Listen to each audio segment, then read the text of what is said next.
Alright boys, what's up? We're back again with another Madden 22 video. Ignore the background. I had a nice little office in the house. I had a nice little backdrop set up. Had my Chief stuff up in the background. And then life happens and you have multiple kids and they get the room.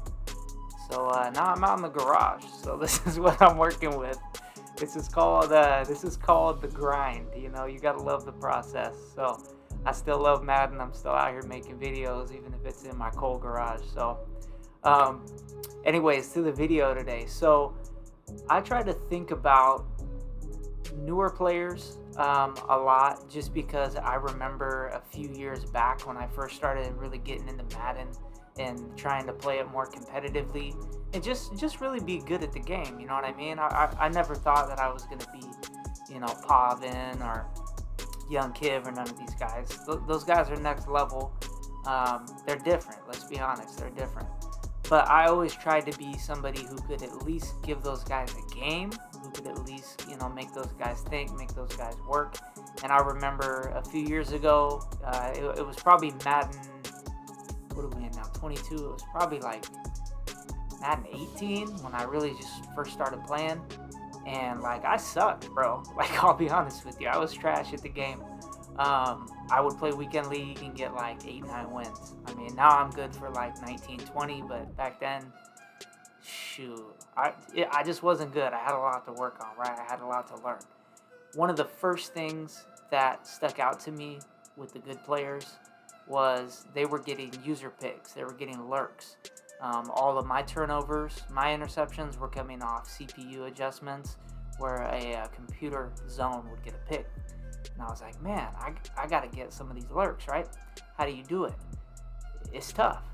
And in Madden 22, it's probably harder than ever because on next gen anyways, that's what I play, just because the player movement is so slow.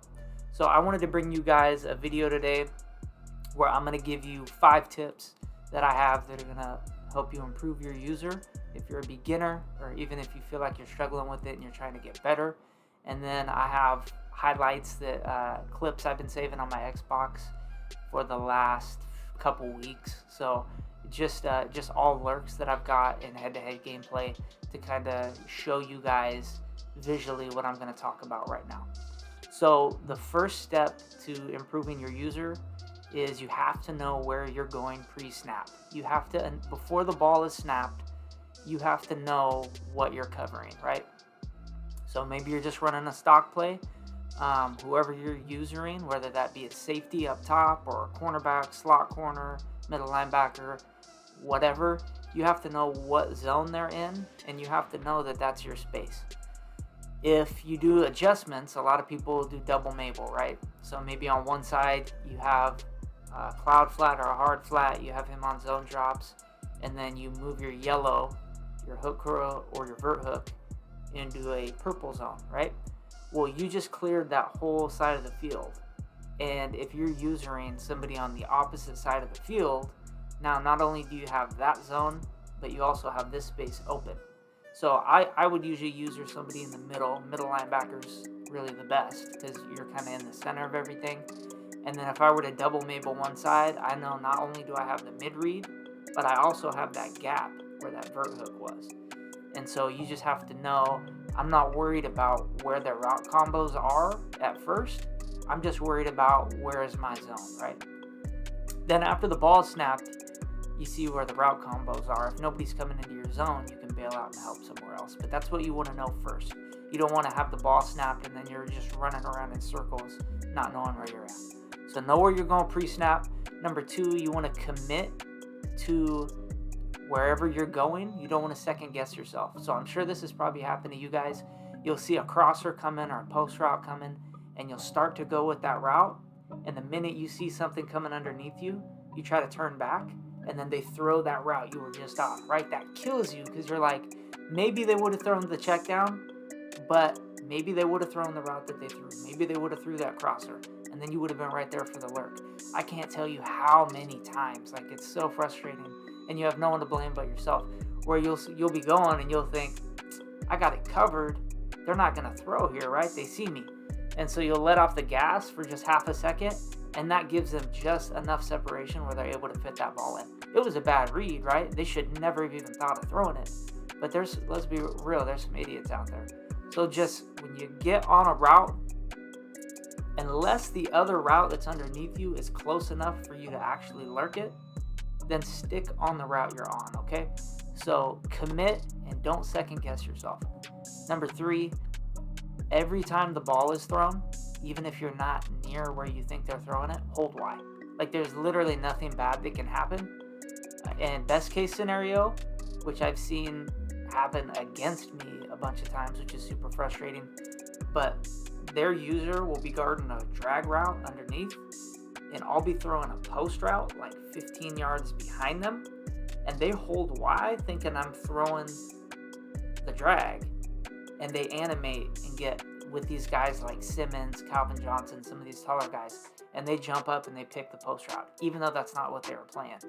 So I know dudes have accidentally got interceptions on me before, so I've kind of started to do that, and it doesn't happen very often. It won't even happen every game, but every once in a while you'll get a random interception, and it's like, oh, I wasn't even covering that guy, but I held Y and my dude animated.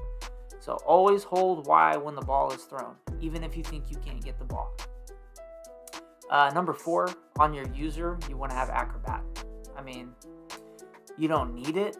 You know, if you have a safety linebacker, you have lurker on him, I mean, you don't really need it, but you will get more pick animations with acrobat. Where I notice it the most is on those running back table routes. You'll be standing like right over the center, maybe between the center and the guard. They snap the ball, you see a table route, right? You try to go down for it, and sometimes with acrobat, you'll actually dive out and pick the ball. So it doesn't animate all the time, but I've definitely got more picks with acrobat than I would have got without it. And number 5, go into practice mode. Here's what I do. It doesn't even matter what play you run, right? Just call Tampa 2, Tampa 3, or cover 3, cover 1, cover 4, whatever you want to call. And then on offense, do random play. And this is going to simulate a actual game. Because in head-to-head seasons, sometimes you get guys who run 5, 6, 7, 10 different formations, and you never really know what they're running. So I like to do this to practice to get my user better. Go into practice mode, run against random passing plays. I should specify that. You don't want to do random runs. You go to play type, passing, and then you do a random passing play. And then all you're going to do is just what I said. You're going to go, okay, where's my responsibility? What zone is my responsibility? And then you're going to let off the trigger and let the computer run the play. And it's going to be some random play that you couldn't have guessed, you never would have seen. But it's going to help you get used to that mindset of, I don't know what play is coming, I don't know what routes are on the field, and I'm going to do my best to try to cover it. You're going to feel really stupid at first because, I mean, the computer typically makes the right read, and they're going to burn you. But in the long run, once you start figuring out, okay, this is how I need to start looking at the field post-snap, right? You start getting better at, oh, they got a post route over here, they got a flat route over here, whatever it is.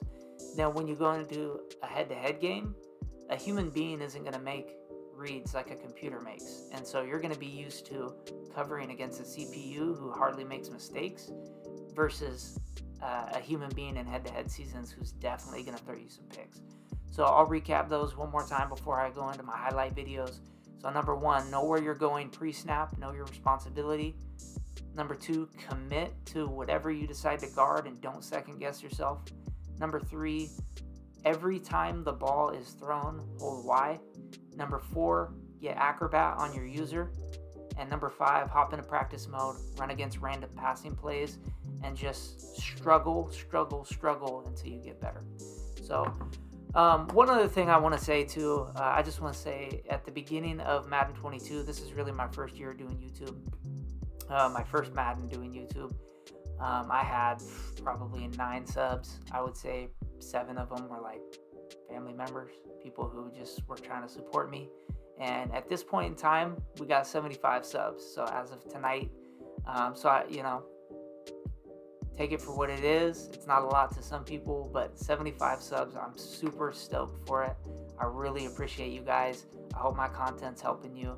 And I'm gonna just start posting more regularly. Try to come out with tip videos like this, and just try to help people that I'm not for the pros. The pros are better than me, but I'm for those guys who are new to the game or trying to get better at the game, feel like they're stagnant. They're just looking for something to take their game up the next level.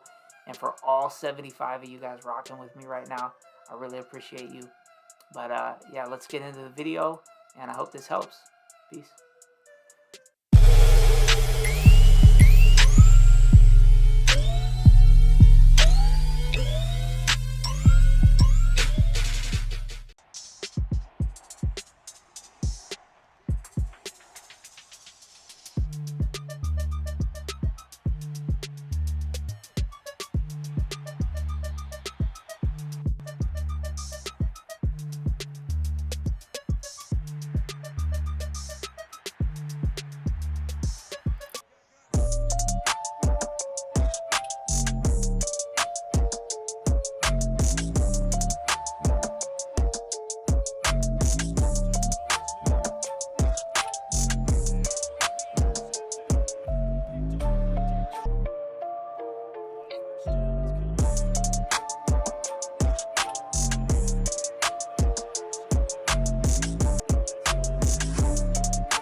And this is going to be intercepted.